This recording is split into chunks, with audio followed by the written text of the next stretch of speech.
Somebody once asked the poet T.S. Eliot what he meant by writing, "Lady, three white leopards sat under the juniper tree." And Eliot replied maddeningly, "I meant, lady, three white leopards sat under the juniper tree." In other words, if you take a sentence like that and replace it with two or three other more flat-footed sentences, you're actually destroying it.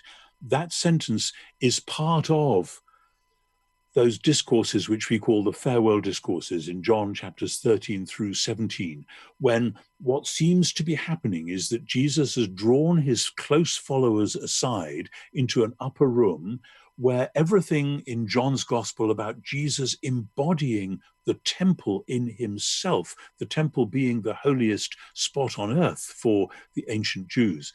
Jesus is embodying that in himself. He is the place where heaven and earth come together.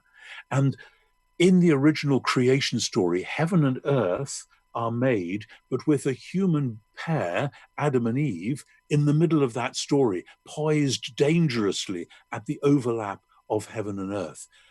Everything we know in John's gospel indicates that for John, Jesus takes on that role. He is the one who stands at the dangerous threshold of heaven and earth, so that when you're looking at him, he is, Paul says this in Colossians 1, he is the image of the invisible God. He is the firstborn of all creation, because in him, Paul says, all the divine fullness was pleased to dwell. So from John, from Colossians, from several other New Testament passages, we have to say, if something like the doctrine of the Trinity didn't exist, it would have been necessary to invent it. We have to find ways, and the best ways are actually in prayer rather than in logic, although prayer has its own logic in its own way.